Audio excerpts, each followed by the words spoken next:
यत्र नार्यस्तु पूज्यन्ते रमन्ते तत्र देवताः यत्रैतास्तु न पूज्यन्ते सर्वा इस्तत्राफलाः क्रियाः। यानी जहां स्त्रियों की पूजा होती है वहां साक्षात देवता निवास करते हैं और जहां स्त्रियों की पूजा नहीं होती, उनका मान सम्मान नहीं होता, वहां किए गए सभी अच्छे काम बेकार हो जाते हैं। कुछ इसी विचारधारा के साथ और देश में महिला वोटर्स की संख्या को देखते हुए केंद्र सरकार ने महिलाओं के लिए कई तरह की योजनाएं लॉन्च की हैं। इन योजनाओं का मकसद महिलाओं को आर्थिक रूप से सक्षम और सशक्त बनाना है। लेकिन क्या सिर्फ योजनाएं शुरू हो जाने भर से इनका फायदा मिलने लग जाएगा? नहीं, क्योंकि जब तक हितग्राहियों को इनकी जानकारी नहीं होगी वो इनका फायदा नहीं ले पाएंगे।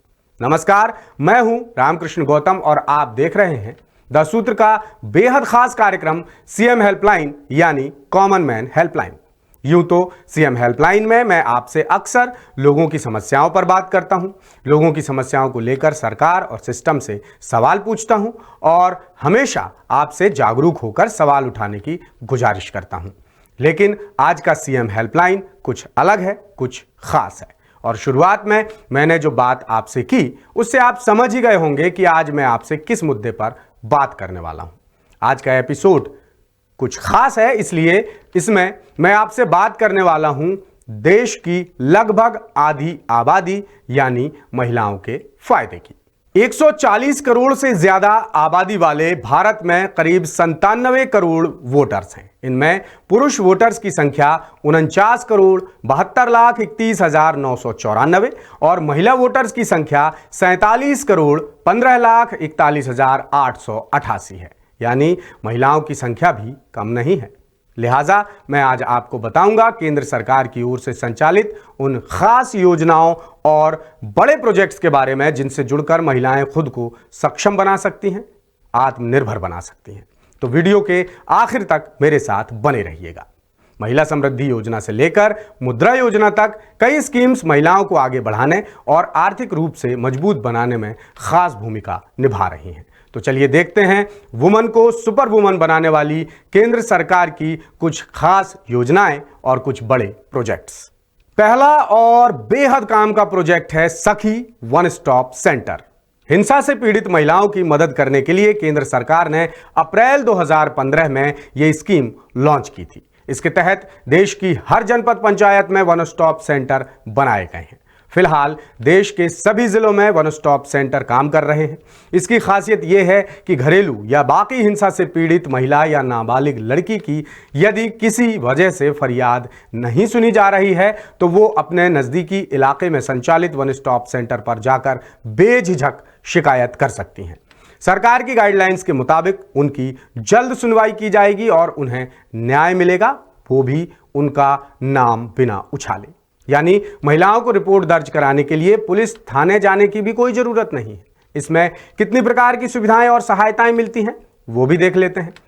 आपातकालीन सहायता और बचाव, मेडिकल हेल्प, एफआईआर, डीआईआर या एनसीआर दर्ज कराने की सहायता, मनोवैज्ञानिक सामाजिक परामर्श, सलाह और सहायता, विधिक सलाह और परामर्श, आपातकालीन आश्रय सुविधा और वीडियो कॉन्फ्रेंसिंग की सुविधा। अब देखते हैं कि इस योजना के तहत कितने तरह की हिंसाओं की शिकायत की जा सकती है। तो पहला है घरेलू हिंसा, फिर शारीरिक हिंसा, यौन हिंसा, मानसिक प्रताड़ना, एसिड अटैक, अनैतिक व्यापार के लिए दबाव बनाना। यानी किसी भी प्रकार की हिंसा से पीड़ित महिलाएं योजना के तहत मदद हासिल कर सकती हैं। अगर आप भी पीड़ित हैं या आपके जानने वालों में कोई इस तरह की समस्या से जूझ रहे हैं तो वन स्टॉप सेंटर के टोल फ्री नंबर 181 पर संपर्क कर सकते हैं। अब बात उन स्कीम्स की करते हैं जिनमें पात्र महिलाओं को आर्थिक सहायता देकर सक्षम बनाया जाता है। तो ऐसी ही एक योजना है महिला समृद्धि योजना। महिलाओं को आर्थिक रूप से मजबूत बनाने के लिए केंद्र सरकार की यह बड़ी योजना है। महिला समृद्धि योजना इसका नाम है। इसके तहत महिलाओं को 1,40,000 रुपए तक का लोन आसानी से मिल जाता है। इतना ही नहीं, लोन पर ब्याज में महिलाओं को अच्छी खासी छूट भी मिलती है। योजना का लाभ ऐसी महिलाओं को दिया जाता है जो पिछड़े वर्ग से संबंधित हों या जिनकी सालाना आय 3 लाख रुपए से कम हो। इसके अलावा एक और योजना है जिसका नाम है मातृ वंदना योजना। केंद्र सरकार गर्भवती महिलाओं के लिए भी कई योजनाएं चला रही है और ये उनमें से एक है। इसके तहत सरकार गर्भवती महिलाओं को 6,000 रुपए की आर्थिक सहायता देती है। सरकार ये पैसा सीधे महिलाओं के बैंक खाते में भेजती है। इस योजना की शुरुआत सरकार ने कुपोषित बच्चों के पैदा होने की समस्या को ध्यान में रखकर की थी। इसमें सरकार जो 6,000 रुपए दे रही है वो बच्चों की देखभाल और कुपोषण की बीमारी की रोकथाम के लिए है। योजना के लिए खास शर्त यह है कि गर्भवती महिलाओं की उम्र 19 साल से कम नहीं होनी चाहिए।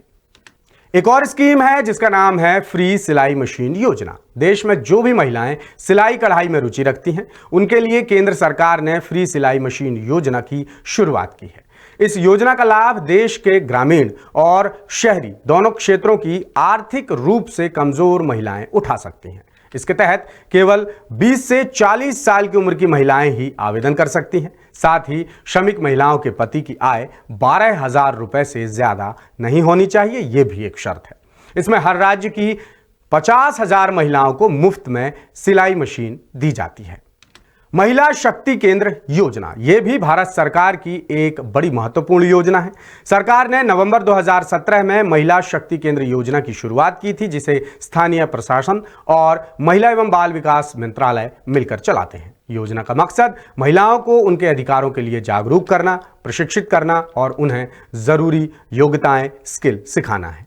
साथ ही सरकारी योजनाओं और कार्यक्रमों के जरिए महिलाओं को उनके जीवन पर बड़ा असर डालने वाले सामाजिक मुद्दों के बारे में जागरूक करना भी है। इस एक योजना से जुड़कर महिलाएं कुछ और खास सरकारी प्रोजेक्ट्स और प्रोग्राम्स में हिस्सा ले सकती हैं, जिससे उन्हें खुद को सशक्त बनाने में मदद मिलती है। इसमें अप्लाई करने के लिए अधिकतम उम्र सीमा 40 साल तय की गई है। इसके बाद नाम आता है सुकन्या समृद्धि योजना की। इसकी शुरुआत मोदी सरकार ने जनवरी 2015 में की थी। यह स्कीम 10 साल से कम उम्र की बच्चियों की उच्च शिक्षा और शादी के लिए है, यानी लड़कियों के सुरक्षित भविष्य के लिए यह एक तरह की बचत योजना कही जा सकती है। किसी भी बैंक और पोस्ट ऑफिस में जाकर आप अपनी 10 साल से कम उम्र की बिटिया के लिए अकाउंट खुलवा सकते हैं। स्कीम पूरी हो जाने के बाद योजना के मुताबिक सारा पैसा बिटिया के खाते में जमा मिलेगा। एक और योजना है जिसका नाम है मुद्रा लोन योजना। शुरुआत तो इसकी महिला कारोबारियों की संख्या बढ़ाने के लिए की गई थी। इसके जरिए पात्र महिलाएं खुद का सूक्ष्म और लघु उद्योग शुरू कर सकती हैं। इसमें महिलाओं को 10 लाख रुपए तक का लोन दिया जाता है, जो सीधे लाभार्थी के बैंक खाते में ट्रांसफर किए जाते हैं।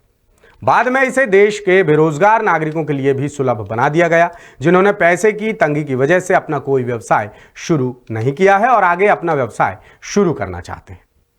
इसके बाद नाम आता है सुरक्षित मातृत्व आश्वासन यानी सुमन योजना की। जैसा कि इस योजना का नाम है सुरक्षित मातृत्व आश्वासन, इसमें अस्पतालों में प्रशिक्षित नर्सों की निगरानी में महिलाओं का सुरक्षित प्रसव यानी डिलीवरी कराई जाती है। प्रसव के दौरान मां और उसके बच्चे की देखभाल के लिए यहां पर प्रशिक्षित स्टाफ तैनात रहता है। मां और उसके बच्चे की सेहत की खास देखभाल की जाती है। इसकी शुरुआत अक्टूबर 2019 में की गई थी। इसके तहत गर्भवती महिलाओं और नवजात शिशुओं की जीवन सुरक्षा के लिए जितनी भी सेवाएं दी जाती हैं, जी हां, जितनी भी सेवाएं दी जाती हैं सभी फ्री ऑफ कॉस्ट हैं। योजना का मुख्य उद्देश्य माताओं और नवजात शिशुओं का मृत्यु दर कम करना है। अब सवाल उठता है कि इन तमाम योजनाओं के लिए महिलाएं आवेदन कैसे कर सकती हैं और इनका फायदा आखिर कैसे मिलेगा? इसका जवाब बड़ा आसान है। आप जिस भी ग्राम पंचायत, जनपद पंचायत, नगर पालिका या जिले में रहती हैं, सबसे पहले किसी भी नजदीकी सरकारी कार्यालय में संपर्क करें या फिर सीधे कलेक्टर कार्यालय पहुंचकर इन योजनाओं के बारे में जानकारी हासिल कर आवेदन किया जा सकता है। साथ ही इन तमाम योजनाओं की जानकारी केंद्र सरकार के महिला एवं बाल विकास विभाग की आधिकारिक वेबसाइट www.wcd.in, वेबसाइट फिर से सुन लीजिए www.wcd.in, या फिर प्रेस इंफॉर्मेशन ब्यूरो की ऑफिशियल वेबसाइट www.pib.gov.in, वेबसाइट फिर से सुने www.pib.gov.in पर भी आसानी से इसकी जानकारी हासिल की जा सकती है और आसानी से ऑनलाइन एप्लीकेशन भी भरे जा सकते हैं। मुझे उम्मीद है कि ये जानकारी आपके काफी काम आएगी। अगर आपके काम की है तो जल्दी अपनी पात्रता जांच कर इन योजनाओं के लिए अप्लाई करें और अपने परिचितों से भी जरूर ये जानकारी शेयर करें। अगली बार किसी और मुद्दे को लेकर आपसे करूंगा मुलाकात। तब तक के लिए दीजिए इजाजत। नमस्कार, शुभ रात्रि।